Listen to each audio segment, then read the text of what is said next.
Hello guys, അപ്പോൾ നമ്മൾ ഇന്ന് ദൂരെ യാത്ര പോവുകയാണ്. ഞാൻ ജനിച്ച് വളർന്ന എൻ്റെ സ്വന്തം നാട്ടിലേക്ക് പോവാണ്. സ്വന്തം നാട് എവിടെയെന്നാണെങ്കിൽ വയനാടാണ് കേട്ടോ. ഞങ്ങൾ വെയിൽ ചൂട് കാരണം വൈകിട്ടാണ് ബസ് കയറിയത്. ചെങ്കുവട്ടിയിൽ നിന്ന് നേരെ വയനാട്ടിലേക്ക് ബസ് കിട്ടിയായിരുന്നു. പിന്നെ വൈകിട്ട് ഒരു 5 മണിയോടെ ഞങ്ങൾ കോഴിക്കോട് സ്റ്റാൻഡിലെത്തിയിട്ടുണ്ട്. ഞങ്ങൾ പുറത്തിറങ്ങിയില്ല.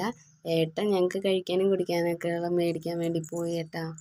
അപ്പം ഈ ബസ് സ്റ്റോപ്പിൻ്റെ ഉള്ളിൽ ഇത്ര ഇരുട്ട് നോക്കണ്ട, പുറത്ത് നല്ല വെളിച്ചമാണ് കേട്ടോ.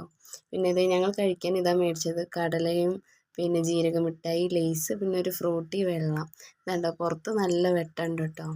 അങ്ങനെ ബസ് എടുത്തു. പിന്നെ ഇതണ്ടേ, ബസ്സിലിരുന്നപ്പോൾ എന്തോ പോയ അണ്ണാനെ പോലെ ഒരാളിരിക്കുന്നു, കണ്ടോ. ബസ് കയറിയാൽ ഇതന്നെ എപ്പെത്തും ആലോചിച്ചിട്ട്. പിന്നെ ഇതേ ഒരു രാത്രി ഒരു 8 മണിയോടെ ഞങ്ങൾ ചുരത്തിലെത്തി കേട്ടോ. ചുരത്തിൽ ബ്ലോക്കൊന്നും ഇല്ലായിരുന്നു, പക്ഷെ പെട്ടെന്നൊരു വണ്ടി ഓവർടേക്ക് ചെയ്ത് വന്നപ്പോൾ പെട്ടെന്നൊരു ബ്ലോക്ക് വന്നു. അങ്ങനെ ഞങ്ങൾ രാത്രി മിനിമം ഒരു 9 മണിയോടെ ഞങ്ങൾ വയനാട്ടിൽ എത്തിയിട്ടുണ്ടായിരുന്നു. പിന്നെ അതിൻ്റെ ഉള്ളിൽ തമ്പുരൊന്ന് ഉറങ്ങി എണീറ്റു. അത് പിന്നെ ഞങ്ങൾ തിരക്കിൽ ലഗേജ് കുട്ടീനെ ഏറ്റിട്ട് നടക്കാൻ വയ്യാത്തതുകൊണ്ട് പെട്ടെന്നൊരു റൂം എടുത്തു. ഇതാണ് അപ്പോൾ റൂം. പിന്നെ ഞങ്ങൾ കഴിക്കാനുള്ള ഫുഡ് പുറത്തുനിന്ന് ഒരു തട്ടുകടയിൽ നിന്ന് മേടിച്ചിട്ട് വന്നു.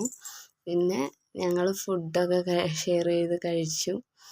അപ്പം എന്താ കഴിക്കാൻ വേണ്ടത് ചോദിച്ചപ്പോൾ തമ്പുരുവിന് പൊറോട്ട മതി പറഞ്ഞതുകൊണ്ട് ഞങ്ങൾ പൊറോട്ടയും പിന്നെ ചിക്കൻ ചില്ലിയും മേടിച്ചു. പിന്നെ അതിൻ്റെ കൂടെ എന്തോ 2 സാലനയും കൂടെ ഉണ്ടായിരുന്നു. പിന്നെ തമ്പുരു ഒരു ഉറക്കം കഴിഞ്ഞുകൊണ്ട് അവൾ നല്ല ഉഷാറായിരുന്നു. അപ്പോൾ ഇന്ന് ഇത്രയേ ഉള്ളൂ. ചാനൽ എല്ലാവരും സബ്സ്ക്രൈബ് ചെയ്ത് സപ്പോർട്ട് ചെയ്യണേ.